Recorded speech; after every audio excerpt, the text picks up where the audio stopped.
Hello there, welcome to this video in which I'm going to quickly play 4 songs, classic jazz songs, just section A in the key of C, and I'm going to ask you, why am I playing these 4 songs? What's similar about them that I can make a lesson about it because there's something important? So I'll just play them quickly, see what you recognise. First one is Blue Moon.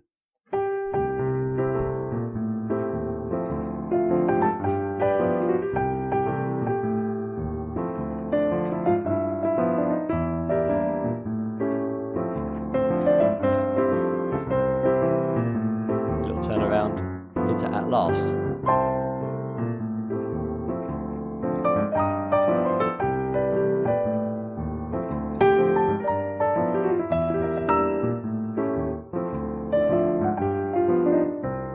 Little turn around into 5'2".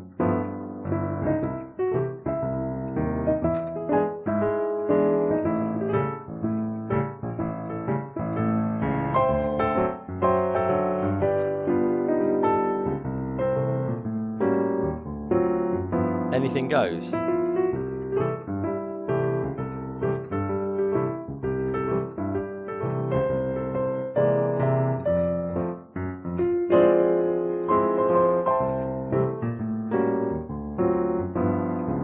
And then it could go on. There's something very similar about those 4 songs. I could have chosen many other songs. What was similar is that the chord progression for the first 3, and it was included in the 4th one, but in a slightly different way, is that they all went 1, 6, 2, 5, 1. This infamous chord progression. But I'm not just going to say, oh, learn the 2-5-1 or 6-2-5-1. I have videos on that already.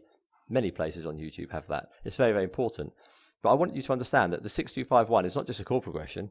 It is literally the building blocks of so many songs. So even if you don't want to learn the songs, Blue Moon, 5'2", Anything Goes, At Last, all those ones, if you don't want to learn those songs, don't. It's not about melodies, it's about the chord progression. You can use those chord progressions to create technical exercises, to write your own melodies, to practice improvisation. And I just wanted to demonstrate using those little songs that when you open a jazz lead sheet, you're going to be looking for the 1-6-2-5-1 in some order. It might begin 2-5-1 and then go 6-2-5, and then it might go 3-6-2-5. It's always following that 1-6-2-5-1 logic. Often before the 6 you'll get a 3, and I just wanted to prove to you that those 4 completely different songs are very, very common. The only slightly different one was the last one, Anything Goes, which also does a very common thing, which is to go up a 4th. It went up to F.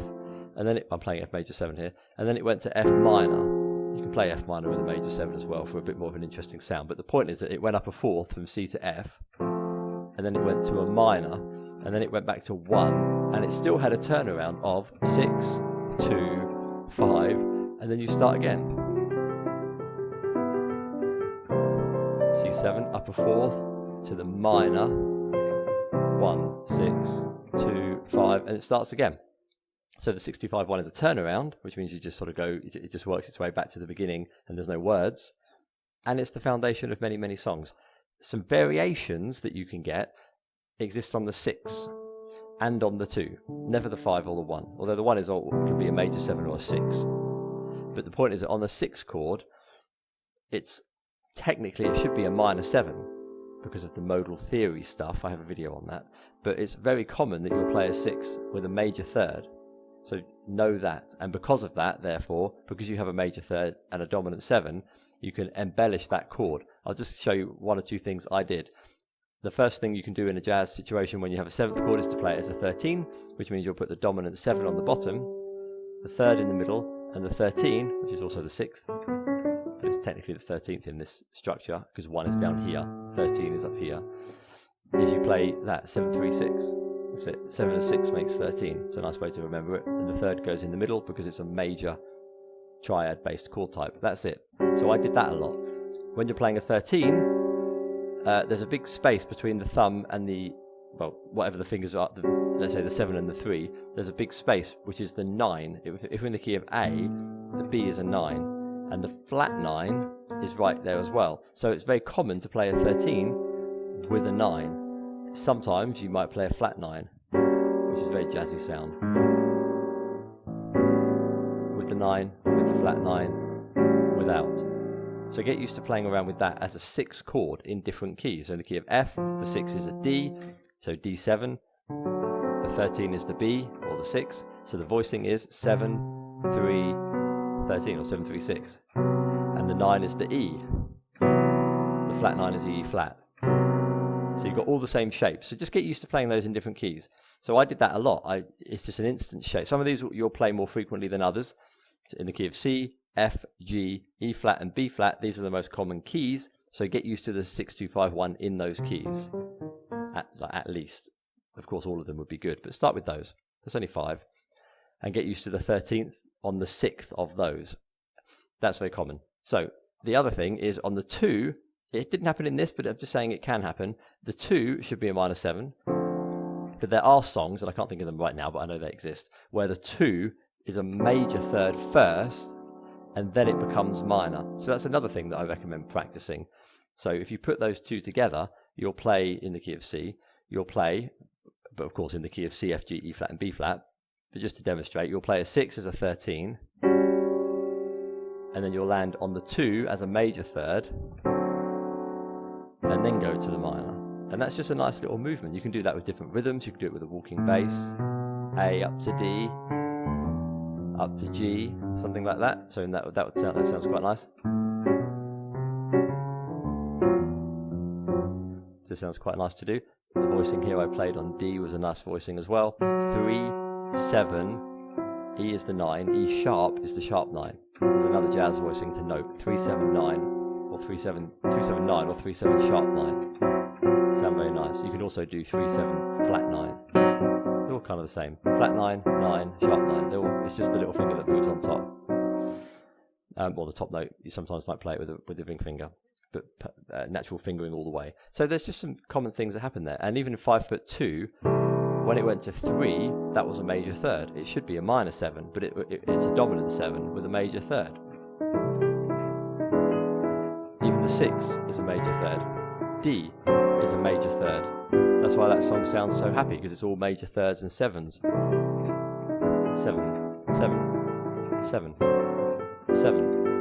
And you finish on a 6, which is nice. Major 7 is a bit too romantic. 6 finishes on there.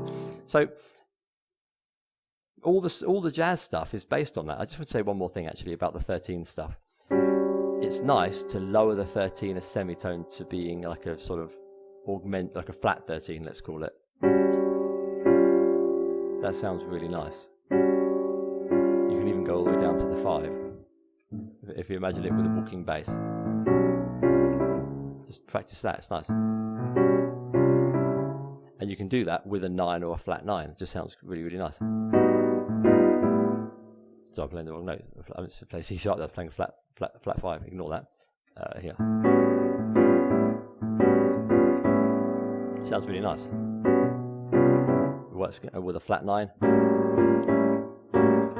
See, it works. The 9, the flat 9, it works by moving that 13 down to a flat 13 and down to the 5. So again, get used to doing that in the key of D. Here's our 13th voicing. The 9 is in the middle on the E. The flat 13 as well. You just need to spend a bit of time practicing these shapes in different keys and they'll just become very familiar. I do it with the flat 9. See, that's where all that jazz stuff comes from, doing that stuff with the 9s and 13s and flattening them. It all sounds very, very nice. So what I was often doing is, this is just a natural shape my fingers fall on. It's A7 or A13 with a flat 9. And I just do that dropping down thing. It's a technique I learned a very, very long time ago. I don't know who I learned it from, probably Oscar Peterson. And then you fall onto the D, which can be a major third with an F sharp, or it can be a minor. So you're playing minor, 5, 7, 9. So just a couple of variations on the 6 and the 2, which are quite important. And so again, just very quickly to close, it's not about the melody. Play any melody you want over all this.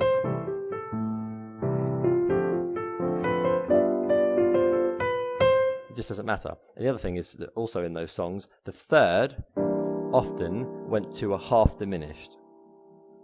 That's the final thing I wanted to say, and I wanted to put it all the way at the end because there's nothing complicated to say about that. You'll go 1, 6 as a major third or not, 2, 5, and instead of going to 1, which it does, you might go 1 6 2 5 1 6 2 5, but at some point after the 5 you'll go to 3 as a half diminished minor 7 flat 5, and then to 6, so it replaces the 1.